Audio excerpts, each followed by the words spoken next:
अब दौड़ कर गया और नारायण के चरणों को पकड़कर कहा, नाथ आप क्यों आए हो ये तो बताओ। भगवान ने कहा, आपको मालूम नहीं, मैं लक्ष्मी को लेने आया हूं, पर लक्ष्मी को तो मैं अपने यहां रखना चाहता हूं नाथ, मैं इसको छोड़ नहीं सकता।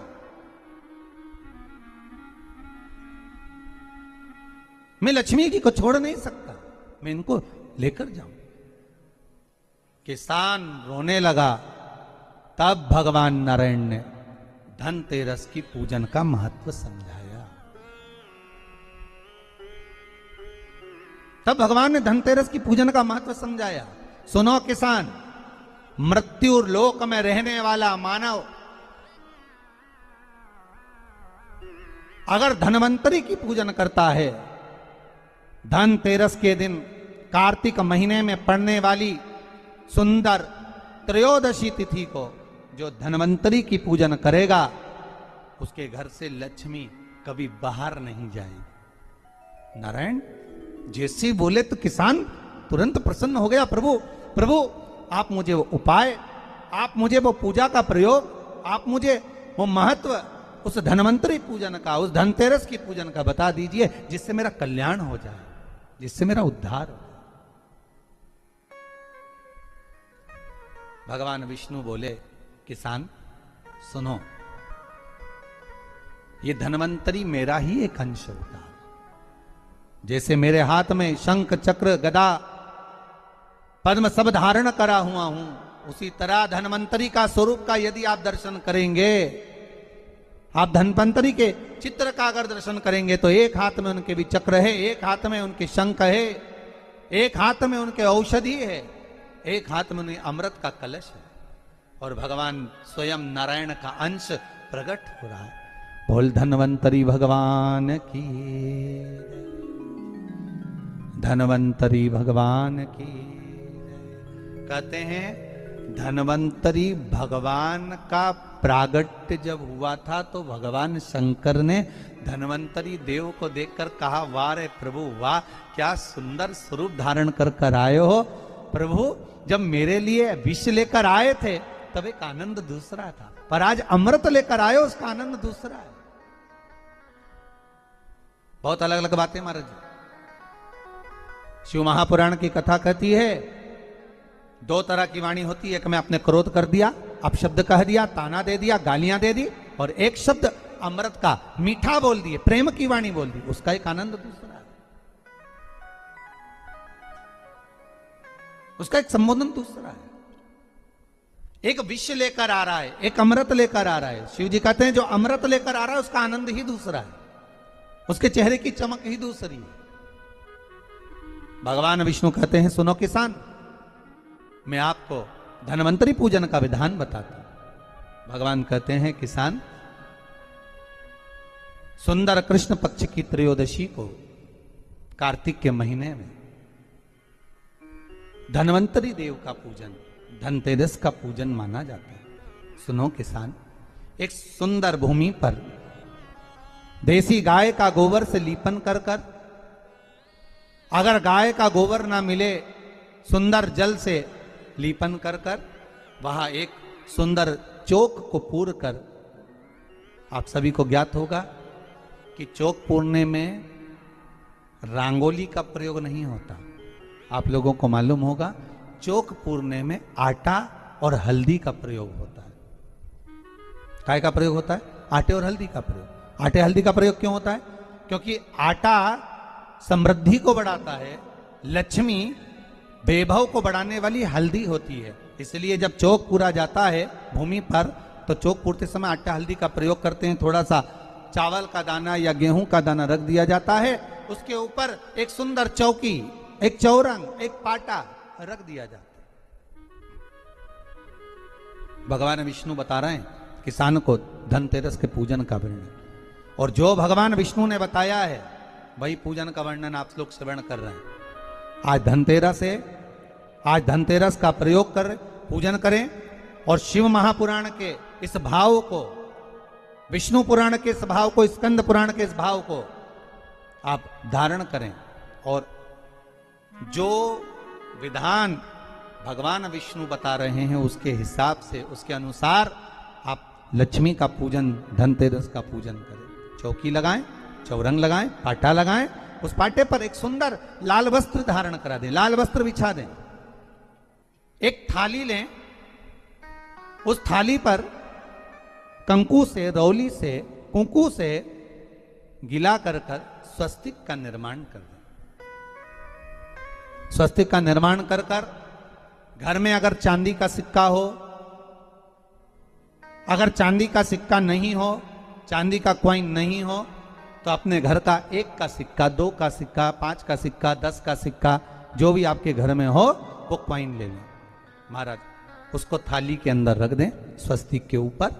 फिर उसका स्मरण करें, आटे के 7 दिए बनाएं, एक थाली में, एक प्लेट में रख लें, घी के दिए बनाएं और उसमें सुंदर बाती को लगा दें। ध्यान दीजिएगा, इसमें जो बाती लगेगी वो लंबी बाती लगेगी।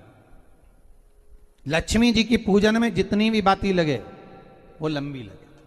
महाराज घी के दिए लगा दें 7, 7 दियों को प्रज्वलित कर लें, प्रकट कर लें। एक दिया तेल का लगा लें। तेल का जो दिया लगाया है, जहां पर आपने सिक्का रखा है, कॉइन रखा है, उसका लेफ्ट हैंड, मतलब आप ऐसे बैठे हो तो आपका सीधा हाथ की ओर आप तेल का दिया लग दें। और जो 7 दिए आपने लगाए हैं वो लक्ष्मी जी के राइट हैंड, मतलब आपका लेफ्ट हैंड हो गया, लक्ष्मी जी का राइट हैंड, आपका लेफ्ट हैंड हो गया, आपका उल्टा। वहां पर 7 दिए जो आपने प्रज्वलित करे हैं वो प्लेट में रख दें।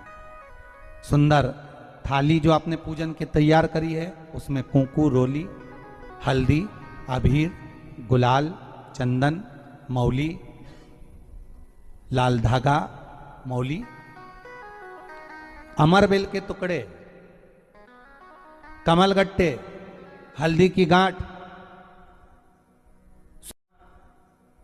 सुंदर भाव में उसको रखें। जल का पात्र सुंदर आनंद से, जो क्वाइन चांदी का और देसी क्वाइन आपने जो रखा है उसका जल से पूजन करें। लक्ष्मी पूजन का समय अलग अलग होता है, पर धनतेरस की पूजन का जो समय है वो प्रदोष काल से प्रारंभ हो जाता है। कब से प्रारंभ हो जाता है? प्रदोष, क्योंकि शिव के द्वारा निर्मित है लक्ष्मी पूजन का भाव। महाराज क्वाइन का पूजन करें, कंकु आदि से पूजन करने के बाद दोनों को उठा लें। दोनों क्वाइन, जो चांदी का सिक्का है और जो देसी क्वाइन है, उसको उठाकर उस पर जो कलेवा है, मौली है, नाड़ा है, लच्छा है, उसको लपेटना प्रारंभ कर दें और उसको लपेटें। पहले चांदी का सिक्का लपेट दे, फिर देसी सिक्का जो आपने रखा है, 1, 2, 5, 10 का जो सिक्का रखा है उसको लपेट, थाली में उसको रख लें। फिर वापस उस पर जल का छींटा देकर उसका पूजन करें। महाराज हल्दी, रौली, मौली, चंदन आदि लगाकर सुंदर भाव से चावल को हल्दी में भिगो लें और पीले चावल कर उल्टे हाथ में चावल लेकर माता लक्ष्मी के ऊपर जो 2 सिक्के रखे हैं उनका पूजन करें। साथ में जब चावल छोड़ते जाएं तो गणेश जी का भी स्मरण करते जाएं। हे रिद्धि सिद्धि के दाता श्री गणेश जी महाराज, आप हमारे यहाँ पर सदा माता लक्ष्मी को लेकर, कुबेर भंडारी को लेकर सदा विराजमान रहें, नारायण को लेकर सदा विराजमान रहें। चावल छोड़ते जाएं और बाबा से विनती करते जाएं, माता लक्ष्मी से निवेदन करते जाएं। भगवान शिव का स्मरण करें, भगवान नारायण का स्मरण करें, माता लक्ष्मी का स्मरण करें, रिद्धि सिद्धि के दाता भगवान श्री गणेश जी महाराज का स्मरण करें।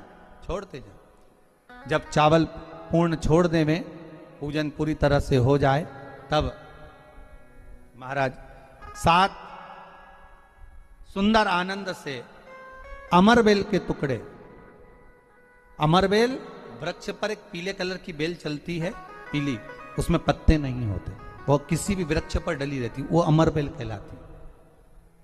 ये अमरबेल लक्ष्मी पूजन में, समृद्धि के लिए, मकान के मुहूर्त के समय पर, गृह प्रवेश के समय पर बहुत कार्य आते हैं। महाराज ये अमरबेल को पानी की जरूरत भी नहीं पड़ती, आप रूप किसी वृक्ष पर डाल दी जाए वो अपने आप फलती चली जाती है। उसी तरह हमारे यहां भी हम भगवान से यही प्रार्थना करते, जैसे अमरबेल बिना पानी पड़े भी किसी भी वृक्ष पर डाल दी जाए पनपती जाती है, बढ़ती चली जाती है, ऐसे हमारे घर में बेभव लक्ष्मी बढ़ती जाए। अमरबेल के 7 टुकड़े कमल गट्टे 7, हल्दी की गठान 7 माता लक्ष्मी को समर्पित कर दें। दोनों हाथों में हल्दी पिसी हुई लीजिए और माता लक्ष्मी के ऊपर उसे चढ़ाना प्रारंभ कर दीजिए। 7 बार पिसी हुई हल्दी वो सिक्कों पर चढ़ा दें, अपनी मनोकामना कर कर अपने घर में माता लक्ष्मी को विराजमान करने के। जब हल्दी पूर्ण चढ़ जाए, हाथ में कुंकू ले लीजिए, रोली ले लीजिए, उस रोली कुंकू को भी माता लक्ष्मी को समर्पित करिए। तब इसके पश्चात सुंदर जो भी घर में मिष्ठान हो, मीठा हो, नहीं हो, शक्कर हो, गुड़ हो, मिश्री हो, जो भी आपके पास में हो, खड़ी शक्कर हो, वो भगवान को माता लक्ष्मी को भोग रख दीजिए। अगर कुछ मीठा बना हो तो मीठा रख दीजिए। महाराज घर में संपूर्ण पूजन कर कर आपके घर में जो देवालय में भगवान बैठे हैं उनका भी पूजन करिए। पूजन करने के पश्चात आप माता लक्ष्मी से निवेदन करिए, हे माँ आप हमारे यहाँ सदा विराजमान हो। महाराज ये जो पूजन है भगवान विष्णु जो बता रहे हैं किसान को, ये 5 दिन की पूजन है पूरी। आज कौन से दिन का पूजन बता रहे हैं? पहले दिन का। आज धनतेरस से रूप चौदस, अमावस्या, एकम और दूज, ये 5 दिन तक दीपावली का पर्व मनाया जाता है, दीप महोत्सव मनाया जाता है। पूजन करने के बाद जो 7 दिए आपने प्लेट में रखे हैं, थाली में रखे हैं पूजन के लिए, घी के उन 7 दियों से माता लक्ष्मी की आरती उतारिए।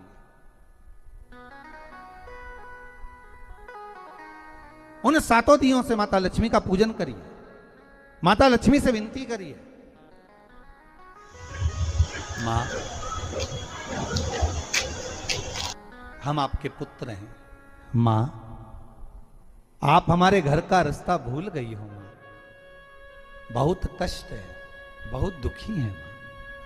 पर भगवान शिव पर विश्वास कर कर, कुबेर भंडारी पर, कुबेरेश्वर महादेव पर विश्वास कर कर, भगवान नारायण के सुंदर प्रसंगों पर विश्वास कर कर, मां भगवान शंकर का अनुमोदन कर कर, हे मां आप हमारे घर में विराजमान हो। मां आप हमारे मार्ग को, हमारे घर को, हमारे घर के रास्ते को, हमारे घर के द्वार को आप भूल गई हो। मां हे बेबहू लक्ष्मी, हे धन लक्ष्मी, हे संतान लक्ष्मी, हे मां लक्ष्मी, हे धान्य लक्ष्मी, आप हमारे घर में विराजमान हो। 7 दीप जो प्रज्वलित करे हैं उससे माता की आरती उतारिए। फिर माता को झोली पसार कर प्रणाम कर कर भूमि पर नमन करो।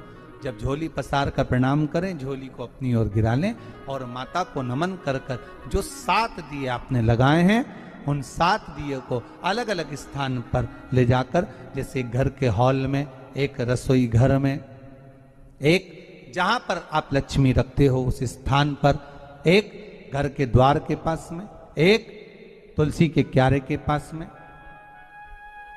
ऐसे अलग अलग 7 स्थान पर उन दीप को रख दिया जाए। महाराज एक भगवान का जहां पूजन हुआ है, लक्ष्मी की जहां आराधना करी, एक दीप वहां पर भी रखा जाए। जो तेल का दिया लग रहा है उसके पास में, फिर कहेंगे तेल का दिया माता लक्ष्मी के उल्टे हाथ पर और घी का दिया माता लक्ष्मी के सीधे हाथ पर। मतलब जो सिक्के आपने रखे हैं उस सिक्के का उल्टा हाथ तेल का, मतलब आपका सीधा हाथ होगा जहां तेल का दिया रखाएगा, और जहां आपका उल्टा हाथ होगा जहां पर घी का दिया लगाएगा, वहां माता जी का सीधा हो गया, आपका उल्टा हो। माता का स्मरण, माता लक्ष्मी से निवेदन करिए, हे मां कृपा सागर, करुणा सागर, मां आप भगवान विष्णु के साथ विराजमान हुए, आप भगवान नारायण के साथ में हमारे यहां सदा विराजमान हो। मां ऐसी कृपा कर दीजिए। महाराज मां से विनती कर कर बड़ा उत्साह, बड़ा उमंग, बड़ा आनंद रखना, ये भाव रखना घर में। भगवान विष्णु कहते हैं किसान से, हे किसान आपने अगर धनवंतरी की पूजन करी है, धनतेरस की पूजन करी है, कोई वस्तु, कोई सामग्री अगर आप लेकर आए हो, कोई पात्र लेकर आए हो, कोई तांबे का पात्र लाए हो, जो भी वस्तु आप नहीं लेकर आए हो उसका भी पूजन उसी दिन कर लेना चाहिए।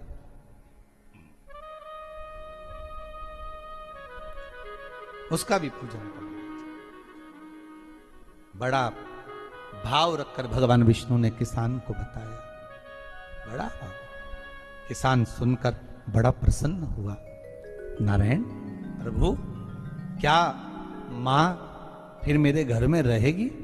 भगवान कहते हैं, सुनो किसान, ये लक्ष्मी, अगर आप धनवंतरी का पूजन करते हो, धनतेरस का पूजन सुंदर कार्तिक के महीने की कृष्ण पक्ष की त्रयोदशी को अगर आप कर रहे हो, तो ये लक्ष्मी भले मेरे साथ बैकुंठ में जाकर रहे,